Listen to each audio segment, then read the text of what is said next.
دنیا کے سب لوگ قیامت آنے کو مانتے ہیں، حتیٰ کہ سائنسدان بھی مانتے ہیں اور جو دہریے ہیں وہ بھی مانتے ہیں۔ یہ نہیں کہ صرف مسلمان مانتے ہیں، باقی مذاہب والے بھی مانتے ہیں، اور جو دہریے خدا کو نہیں مانتے، دین کو نہیں مانتے، وہ بھی قیامت آنے کو مانتے ہیں، مگر اپنے اپنے نظریات ہیں۔ چنانچہ سائنسدانوں کے نزدیک قیامت آنے کی 3 صورتیں ہیں۔ کچھ سائنسدان یہ کہتے ہیں کہ سورج اپنی مدت حیات مکمل کر لے گا۔ اس کے کیا معنی؟ کہ سورج ایک ستارہ ہے جس میں آگ ہے اور وہ ہزاروں ڈگری سینٹی گریڈ گرم ہے، اور اس کی آگ زمین کے اوپر بھی 50 ڈگری سینٹی گریڈ کی جو ہے نا وہ گرمی پیدا کر دیتی ہے، اور یہاں پہ ہم گرمی سردی کا موسم دیکھتے ہیں۔ یہ آگ کیوں نکل رہی ہے؟ سائنسی طور پہ اس کی بنیاد یہ ہے کہ اس کے اندر ہر وقت سینکڑوں ہائیڈروجن بم پھٹ رہے ہیں، ہائیڈروجن ہیلیم میں تبدیل ہو رہی ہے، اور اس کی وجہ سے گرمی پیدا ہوتی ہے، اور وہ گرمی زمین کے اوپر زندگی کا باعث بن رہی ہے۔ اب پھٹتے پھٹتے ایک وقت آئے گا کہ جتنی ہائیڈروجن ہے وہ سب استعمال ہو جائے گی اور ہیلیم بن جائے گی، تو اس کے بعد سورج کی گرمی ختم ہو جائے گی، اور جب سورج گرم نہیں رہے گا تو زمین جو ہے وہ 370 ڈگری سینٹی گریڈ مائنس چلی جائے گی۔ آپ بتائیں 0 ڈگری سینٹی گریڈ پہ برف جمتی ہے، اور انسان زیادہ سے زیادہ -20 ڈگری سینٹی گریڈ تک کا تجربہ رکھتا ہے دنیا میں، اور اگر -370 ڈگری ٹیمپریچر ہو جائے تو زندگی تو ممکن ہی نہیں، ہر چیز جم جائے گی۔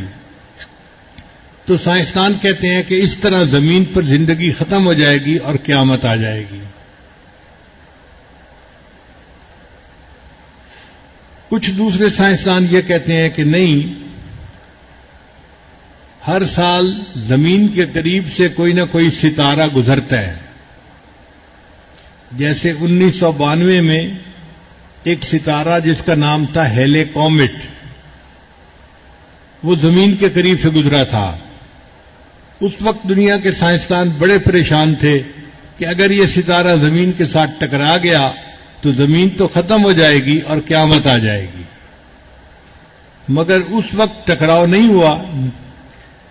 پھر اس نے 1940 کے بعد دوبارہ زمین کے قریب آنا ہے، اور سائنسدانوں کا خیال ہے کہ اس مرتبہ وہ زمین کے اتنا قریب ہوگا کہ زمین اس کے ساتھ ٹکرائے گی اور ختم ہو جائے گی۔ بعض کہتے ہیں کہ نہیں، ستارے سے نہیں ٹکرائے گی بلکہ زمین کسی بلیک ہول کے قریب سے گزرے گی اور پوری کی پوری زمین بلیک ہول کے اندر چلی جائے گی، تو زمین ختم ہو جائے گی۔ یہ دوسرا نظریہ ہے سائنسدانوں کا، اور ہمارے حساب سے یہ دونوں نظریے غلط ہیں۔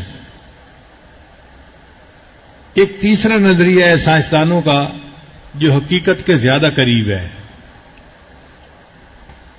وہ نظریہ ہے پھیلتی ہوئی کائنات کا، ایکسپینڈنگ یونیورس۔ اللہ تعالی نے جب اس کائنات کو بنایا تو یہ کائنات ہر وقت پھیلتی چلی جا رہی ہے، بڑھتی چلی جا رہی ہے۔ جیسے غبارہ ہوتا ہے نا، اس میں ہوا جائے تو وہ پھیلتا چلا جاتا ہے۔ یہ کائنات اللہ نے بنائی اور اس کو پھیلا دیا۔ قرآن مجید میں اللہ فرماتے ہیں وَالسَّمَاءَ بَنَيْنَاهَا بِأَيْدٍ وَإِنَّا لَمُوسِعُونَ، یعنی 1400 سال پہلے جب دنیا سائنس نہیں جانتی تھی، کائنات کو نہیں جانتی تھی، قرآن مجید نے اس وقت بتلا دیا کہ یہ کائنات پھیل رہی ہے، اور آج سائنس کی دنیا اس کو تسلیم کرتی ہے۔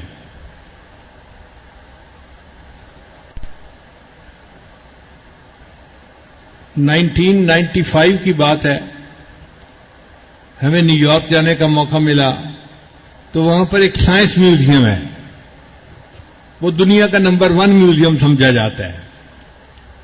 تو چھوٹے بچے ساتھ تھے، حبیب اللہ، سیف اللہ، یہ کہنے لگے ابو جی ہم نے میوزیم دیکھنا ہے.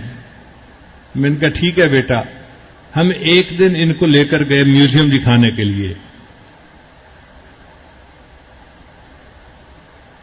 اب وہاں پر عجیب و غریب سائنسی چیزیں پڑی ہوئی تھیں، مگر دیوار کے اوپر ایک سوال لکھا ہوا تھا، what is the fate of universe, اس کائنات کا انجام کیا ہے،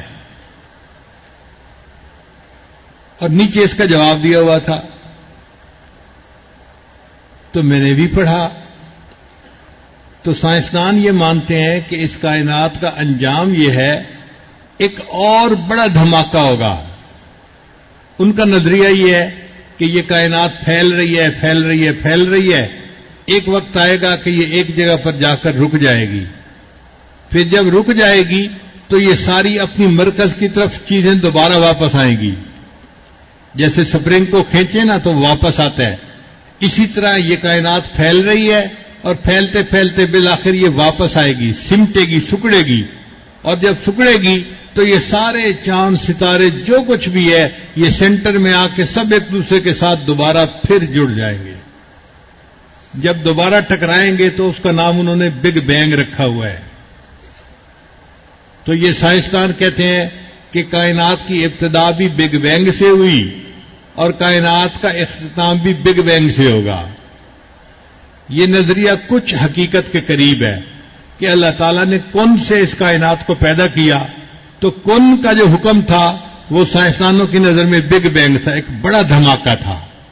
تو کائنات وجود میں آ گئی، اور جب قیامت قائم ہوگی تو پھر ایک بڑا دھماکہ ہوگا. اسلام بھی اس کو مانتا ہے، لیکن ہم یہ کہتے ہیں کہ وہ دھماکہ خود بخود نہیں ہو جائے گا، بلکہ ایک فرشتے کو اللہ تعالیٰ سور پھونکنے کا حکم دیں گے، اور وہ جب سور پھونکے گا اس سے دھماکہ ہوگا اور قیامت قائم ہو جائے گی.